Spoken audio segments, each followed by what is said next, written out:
Okay. आज हम पढ़ेंगे अलंकार। ठीक है, हम पहले अलंकार, हमें सबको पता होता है कि अलंकार एक्चुअली में होते क्या है। मैंने यहाँ पर पूरा लिख रखा है। मैं सिर्फ इसको समझाने का प्रयत्न करती हूँ। ठीक है, अलंकार की अगर हम परिभाषा देखते हैं तो अलंकार दो शब्दों से मिलकर बना होता है। अलंकार दो शब्दों से मिलकर बना है, अलम धन कार। ठीक है, यहाँ पर जो अलम है उसका अर्थ क्या होता है, आभूषण या गहना। ठीक है, अलंकार क्या होता है, दो शब्दों से मिलकर बना होता है, अलम धन कार। अलम में अगर हम कार प्रत्यय लगाते हैं तो अलंकार बनता है, और अलम का अर्थ क्या होता है, आभूषण या गहना। ठीक है, जैसे एक स्त्री अपना श्रृंगार बढ़ाने के लिए आभूषण का प्रयोग करते हैं, वैसे ही लेखक हो या कवि हो, वो अपनी कविता या काव्य की सुंदरता बढ़ाने के लिए किसका प्रयोग करेंगे, अलंकार का प्रयोग करेंगे। ठीक है, समझने का प्रयत्न कीजिए।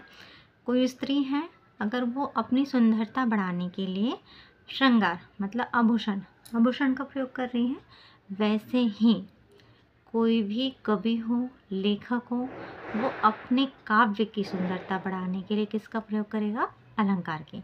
ठीक है, अब परिभाषा आपको समझ में आ गई होगी कि एक्चुअल में अलंकार होता क्या है। अलंकार दो शब्दों से मिलकर बना है, अलम धनकार। यहाँ पर अलम का अर्थ क्या है, आभूषण या गहना।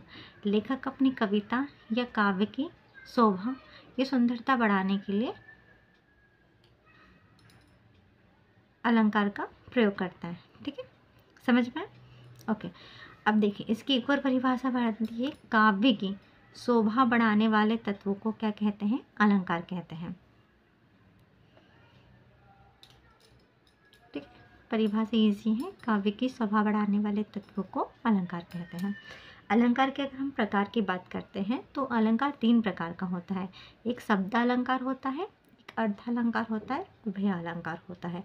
देखो अलंकार में क्या होता है, अगर हम कोई भी काव्य लिखते हैं तो उसमें क्या होता है, शब्द का प्रयोग होता है, सार्थक शब्दों का। ठीक है, तो शब्द अलंकार में क्या होता है, जब काव्य की शोभा शब्दों के माध्यम से बढ़ रहे हैं तो उसको क्या कहेंगे हम, शब्द अलंकार। शब्द के माध्यम से अगर शोभा बढ़ रही है या सुंदरता बढ़ रही है काव्य की तो शब्द अलंकार, और अगर अर्थ के माध्यम से बढ़ रही है तो क्या हो जाएगा, अर्धालंकार। उभय अलंकार में क्या होगा, काव्य की सुंदरता शब्द और अर्थ दोनों के माध्यम से बढ़ रही है तो वहाँ पर उभय अलंकार होता है।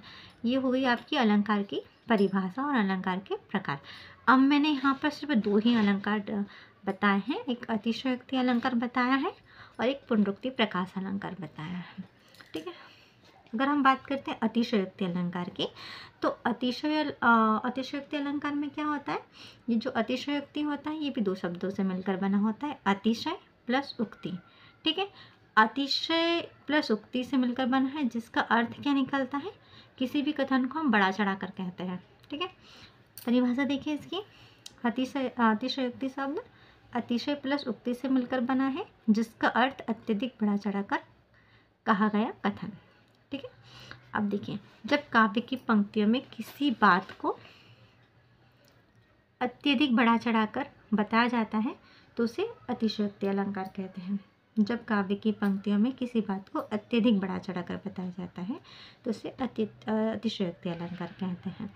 ठीक है, कोई भी काव्य है उसमें कोई भी बात है उसको मतलब लोक सीमा का उल्लंघन किया जाता है, ऐसा कि बहुत ज़्यादा बढ़ा चढ़ाकर कहा जाए तो उसे क्या कहते हैं, अतिशयोक्ति अलंकार कहते हैं।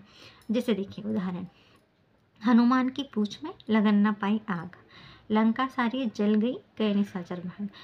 उदाहरण का अर्थ ही निकल रहा है कि हनुमान की पूंछ में आग भी नहीं लगी, सारी लंका जल गई और निशाचर जो राक्षस थे वहाँ के वो भी भाग गए। ठीक है, ऐसा काव्य की ऐसी पंक्तियाँ जहाँ पर किसी बात को बहुत अत्यधिक बढ़ा चढ़ाकर कही जाए, लोक सीमा का उल्लंघन किया जाए, वहाँ पर क्या होता है, अतिशयोक्ति अलंकार होता है। ये मैंने आपको सरल भाषा में लिखा है। ठीक है, बात करते हैं हम पुनरुक्ति प्रकाश अलंकार की। ठीक है, पुनरुक्ति प्रकाश अलंकार दैट मीन्स सामान्य वृत्ति। पुनरुक्ति प्रकाश अलंकार की अगर हम बात करें, सामान्य वृत्ति मतलब एक ही जो शब्द है उसकी आवृत्ति बार बार होती है, ठीक है, लेकिन दोनों का अर्थ कैसा होना चाहिए, सेम होना चाहिए, ठीक है। अब इसको देखिए, पुनरुक्ति प्रकाश अलंकार को अगर मैं संधि विच्छेद करूँगी तो क्या हो जाएगा, पुनः प्लस उक्ति इज इक्वल टू पुनरुक्ति, ठीक है। जब काव्य में किसी शब्द को दोहराया जाए तो उसे क्या कहते हैं, पुनरुक्ति प्रकाश अलंकार कहते हैं। उदाहरण देखें, मधुर मधुर मेरे दीपक जल।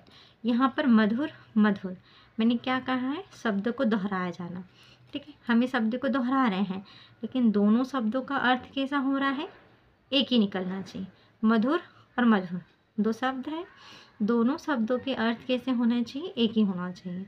वहाँ पर क्या होता है, पुनरुक्ति प्रकाश अलंकार होता है, ठीक है। क्या होता है, जहाँ जिस काव्य में किसी शब्द को दोहराया जाता है और शब्द का अर्थ एक ही निकलता है, वहाँ पर कौन सा अलंकार होता है, पुनरुक्ति प्रकाश अलंकार होता है, ठीक है। धन्यवाद।